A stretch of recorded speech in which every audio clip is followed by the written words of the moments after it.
नमस्कार, welcome to मीमांस academy. ये lecture है आपके एमपी सेट के पीवाईक्यू एवं एमसीक्यू सीरीज का, जिसके अंतर्गत हमने कल जो है यूनिट 9 के सारे एमसीक्यू प्लस पीवाईक्यू ख़त्म कर चुके हैं, जो अब तक आपके एमपी सेट यूजीसी में आ चुके हैं। ठीक है, और आज जो होगा, ये जो इमेज दिख रही है आपको, ये है आपके यूनिट 8 की इमेज एमपी सेट की।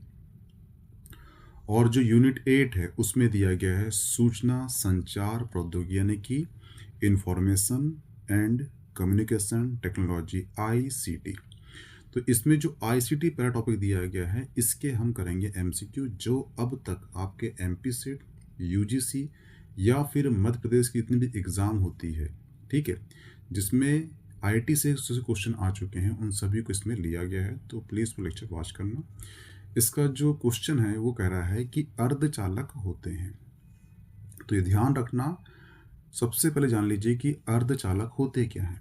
तो अर्धचालक ऐसा पदार्थ होता है जिसकी चालकता, क्या बोला, जिसकी चालकता चालक पदार्थ से थोड़ी सी कम होती है और कुचालक पदार्थ से अधिक होती है। ऐसे चालक पदार्थों को हम अर्धचालक पदार्थ कहते हैं। एग्जाम्पल तो मानना कि जैसे कि ऑप्शन ए, यानी कि ए जो है ये एक पदार्थ है जो क्या है, चालक है। ठीक है, जो बी पदार्थ है ये कुचालक पदार्थ है। ठीक है, तो और ये जो है अर्धचालक पदार्थ है। तो जो चालक पदार्थ है, इससे अर्धचालक पदार्थ की जो चालकता है वो कम होगी, और कुचालक पदार्थ की जो चालकता है उससे अर्धचालक पदार्थ की अधिक होगी चालकता। तो ऐसे पदार्थ को क्या बोलेंगे, हम बोलेंगे अर्धचालक बोलेंगे। हुआ क्लियर? यहाँ पे आपको समझ में आ चुका होगा कि अर्धचालक होते क्या हैं। अब ध्यान रखना कि जो अर्धचालक होते हैं,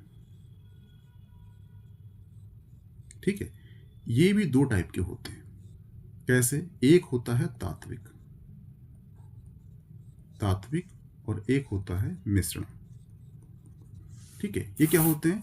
तात्विक का मतलब ये होता है कि ये शुद्ध तत्वों से बने होते हैं, जैसे कि जर्मेनियम और सिलिकॉन। और जो होते हैं मिश्रण, ये दो या दो से अधिक तत्वों के संयोग से बनाए जाते हैं, जैसे कि गैलियम आर्सेनाइट, इंडियम फॉस्फाइड। ये जो है मिश्रण होते हैं अर्धचालक, जो दो या दो अधिक तत्वों से बनाए जाते हैं। हुआ क्लियर? तो इस प्रकार से जो अर्धचालक होते हैं ये तात्विक और मिश्रण दोनों होते हैं। तो इसका जो आंसर होगा वो होगा ऑप्शन सी। हुआ क्लियर? ये ध्यान रखना। निम्न में से कौन सा मोबाइल ऑपरेटिंग सिस्टम नहीं है? ठीक है, तो क्वेश्चन पढ़ते हुए ध्यान रखना कि यहाँ पर दिया गया है नहीं है बोला। ठीक है, जैसे कि नहीं तो क्या होता है कि आप क्वेश्चन पढ़ते हो, डायरेक्ट लगाते हो कि यहाँ पूछा है ऑपरेटिंग सिस्टम, नहीं को पढ़ा नहीं, बोले है यानी कि पाम है, सिम्बियन है, ए और सी लाओ, खत्म करो। ध्यान रखना है, क्वेश्चन को बहुत ध्यान से पढ़ना। क्वेश्चन को जिसने ध्यान से पढ़ लिया उसका आधा पेपर वहीं हल हो जाता है। जैसे कि यहाँ बोला है मोबाइल ऑपरेटिंग सिस्टम नहीं है, बोला है, क्या बोला है, मोबाइल ऑपरेटिंग सिस्टम नहीं है। अगर हम बात करें पाम ऑपरेटिंग सिस्टम की, तो जो पाम ऑपरेटिंग सिस्टम है इसे गार्नेट ओएस भी कहा जाता है, जो पाम पिंक कंपनी द्वारा विकसित किया गया था। और 1996 में 1996 में पर्सनल डिजिटल असिस्टेंट के लिए पेश किया गया था, लेकिन बाद में ये बंद हो चुका है, यानी कि ये बंद हो चुके मोबाइल का ऑपरेटिंग सिस्टम था, लेकिन ये मोबाइल का ऑपरेटिंग सिस्टम था। तो इसका आंसर ये नहीं होगा। हुआ क्लियर? यानी ये मोबाइल ऑपरेटिंग सिस्टम है।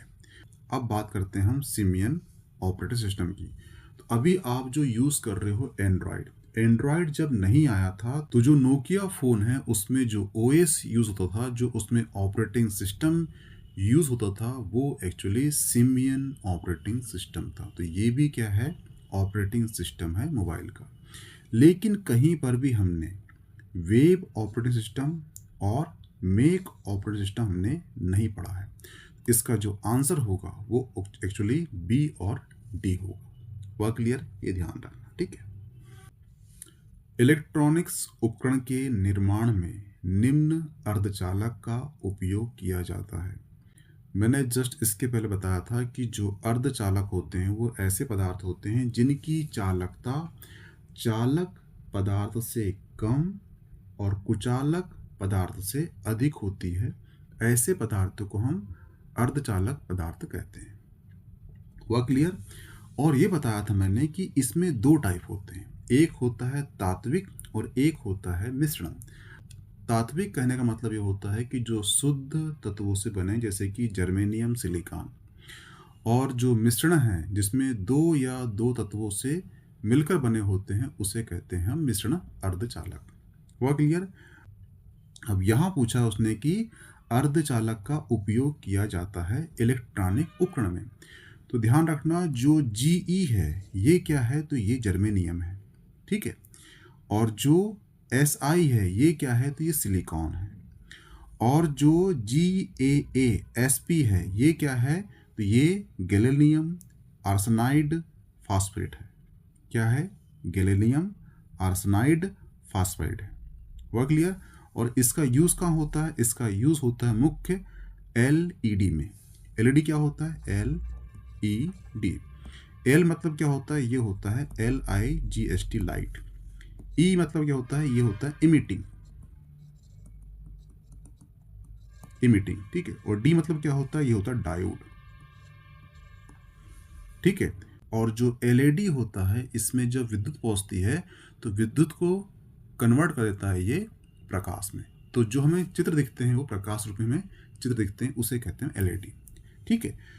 तो जो गैलियम आर्सेनाइड फास्फाइड है ये मुख्य रूप से LED और लेजर डायोड में इसका उपयोग किया जाता है, ठीक है। तो ऑप्शन A और C दोनों क्या है? ये अर्धचालक है।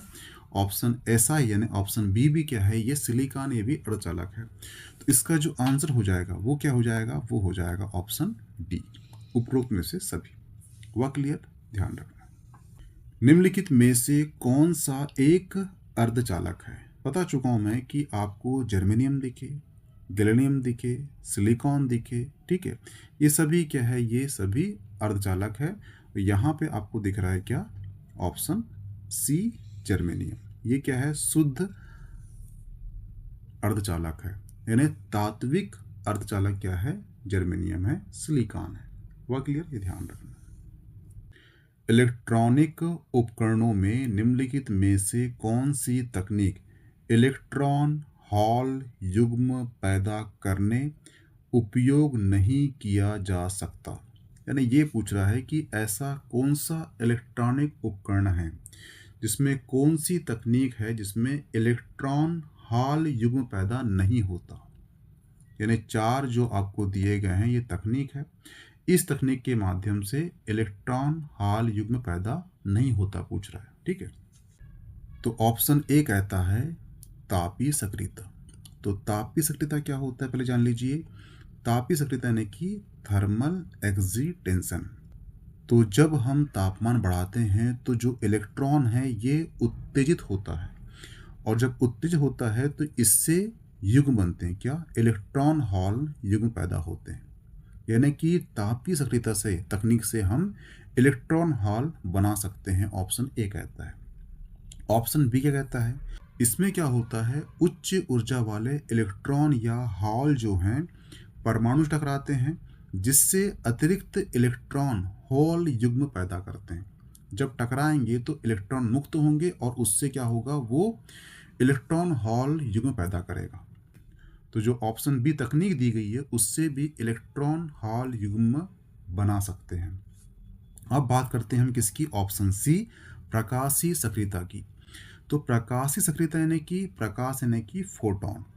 फोटोन अवशोषित होने पर इलेक्ट्रॉन उत्तेजित होते हैं, जो सोलर सेल, फोटोडायोड आदि से प्रयुक्त होते हैं। यानी कि ये भी जो है तकनीक कौन सी? प्रकाशीय सक्रियता भी इलेक्ट्रॉन हॉल युग्म पैदा करते हैं। लेकिन कहीं पर भी अशुद्धि अंतःक्षेप जो है इससे इलेक्ट्रॉन युग्म पैदा नहीं होते। तो इसका जो आंसर होगा वो होगा ऑप्शन D। हुआ क्लियर कि नहीं हुआ क्लियर? बताइए आप, ठीक है, ध्यान रखना चाहिए। LED का पूर्ण रूप क्या है? तो मैं बता चुका था कि जो LED है इसका मतलब होता है लाइट इमिटिंग डायोड। एल मतलब क्या होता है, लाइट। एल मतलब क्या होता है, LIGHT, लाइट, ठीक है। ई मतलब होता है इमिटिंग, इमिटिंग, ठीक है। और डी मतलब क्या होता है, डायोड, ठीक है। लाइट इमिटिंग डायोड जो है इसका पूर्ण रूप होता है, यानी फुल फॉर्म होता है, तो इसका आंसर क्या होगा, वो हो जाएगा ऑप्शन डी। और मैंने बताया था आपको कि जो LED है वो क्या है, एक अर्धचालक है, अर्धचालक है, ठीक है। इसमें क्या होता है, इसमें होता है विद्युत प्रवाह होता है, ठीक है। और जब विद्युत प्रवाह होता है तो ये क्या करता है, ये प्रकाश उत्सर्जन करता है जिस प्रकार से, और उसी कारण से हमें क्या, जो मूवी होती है, जो पिक्चर होता है, जो वीडियो हमें दिख पाते हैं। और मैंने बताया था कि जो गैलियम आर्सेनिक फॉस्फाइड है, यानी कि GaAsP, गैलियम आर्सेनाइड फॉस्फाइड जो है ये मुख्य रूप से LED यानी कि लाइट इमिटिंग डायोड में उपयोग होता है। वह क्लियर? इसका आंसर क्या होगा, ऑप्शन डी होगा, ध्यान रखना। कौन सा लॉजिक गेट यूनिवर्सल गेट है? सबसे पहले जान लीजिए कि जो लॉजिक गेट हैं ये क्या होते हैं। ऐसा इलेक्ट्रॉनिक्स डिवाइस जिसमें एक या एक से अधिक इनपुट होते हैं और केवल एक आउटपुट होता है, इसे कहते हैं लॉजिक गेट। क्या बोला मैंने कि एक से अधिक इनपुट और ओनली एक होता है आउटपुट, इसे कहते हैं लॉजिक गेट। अब सिंपल सी बात यह है कि लॉजिक गेट का उपयोग क्यों करते हैं, तो जो डिजिटल सर्किट होते हैं उसके निर्माण में लॉजिक गेट का उपयोग करते हैं। क्यों करते हैं, क्योंकि जो लॉजिक गेट होते हैं वो बाइनरी संकेतों पर ही कार्य करते हैं, इसलिए लॉजिक गेट का यूज करते हैं डिजिटल सर्किट में। हुआ क्लियर? अब यहां पूछा है उसने कि यूनिवर्सल लॉजिक गेट कौन सा होता है, तो ध्यान रखना जो यूनिवर्सल लॉजिक गेट होता है वो होता है NAND। क्या होता है, ऑप्शन सी NAND होता है। अब क्वेश्चन ये उठना चाहिए कि NAND को यूनिवर्सल गेट क्यों कहते हैं, तो उसके पीछे रीजन है क्योंकि इसका उपयोग करके हम अन्य लॉजिक गेट जैसे कि एंड, नॉर, नॉट, और, ठीक है, या नॉर, इसको हम बना सकते हैं, इसलिए इसे कहते हैं यूनिवर्सल गेट। हुआ क्लियर? ये ध्यान रखना। फ्लेमिंग के दाएं हाथ का नियम किसके लिए है, तो ध्यान रखना फ्लेमिंग ने दो नियम दिया है, एक दिया है दाएं हाथ का नियम और एक दिया है बाएं हाथ का नियम। तो ध्यान रखना जो फ्लेमिंग के दाहिने हाथ का नियम है, एक ऐसा नियम है जो बताता है कि किसी चुंबकीय क्षेत्र में गति करते हुए चालक में प्रेरित धारा की दिशा क्या होगी। अगर चुंबकीय क्षेत्र ये है तो जो प्रेरित धारा है उसकी दिशा क्या होगी, ये बताता है फ्लेमिंग का दाएं हाथ का नियम। हुआ क्लियर? तो इसका संबंध किससे है, वो ऑप्शन ए और बी दोनों से है। चालक गति दिखा रहा है यहाँ पर, ठीक है, और चुंबकीय क्षेत्र भी बता रहा है, तो इसका जो आंसर होगा वो ऑप्शन ए और बी दोनों होगा, क्योंकि जो फ्लेमिंग का दाएं हाथ का नियम है वो बताता है कि चुंबकीय क्षेत्र की गति करते हुए चालक में जो प्रेरित धारा है वो किस दिशा में होगी। तो इसका आंसर क्या हो जाएगा, ऑप्शन ए और बी दोनों होगा। हुआ क्लियर? ठीक है, ये ध्यान रखना। जैसे कि देखना ये है अंगूठा और ये है तर्जनी और ये नीचे जो है ये है मध्यमा उंगली, ठीक है। तो ध्यान रखना जो अंगूठा है ये चालक की गति को दर्शाता है, जो अंगूठा है ये चालक की गति को दर्शाता है, और इसी के लंबवत 90 एंगल में जो तर्जनी है ये दिखाती है चुंबकीय क्षेत्र की दिशा, और जो मध्यमा है यानी जो नीचे की ओर है ये दिखा रही है क्या, धारा प्रवाह की दिशा। और तीनों जो है ये 90 एंगल का होता है, जैसे कि ये इसके बीच 90 बनता है और इस केस में 90 बनता है, ठीक है। आप जो है उतना डीप मत जाइए, ओनली ये जान लीजिए कि फ्लेमिंग ने दो नियम दिया है, बाएं हाथ का नियम और दाएं हाथ का नियम, और इस नियम का एक ही उपयोग है, ये बताता है कि किसी चुंबकीय क्षेत्र में गति करते हुए चालक में प्रेरित धारा की दिशा क्या होगी, बस, ठीक है, ध्यान रखना। तो इसका आंसर क्या आएगा, ऑप्शन सी हो जाएगा। तो यहाँ पे आपका जो ICT है, इसका जो पार्ट 1 है MCQ प्लस PYQ समाप्त होता है। इसकी PDF मिल जाएगी आपको मीमांस एकेडमी के टेलीग्राम ग्रुप में, प्लीज ज्वाइन कर लीजिए उसे, ठीक है। मिलते हैं नेक्स्ट पार्ट में। Okay, thanks.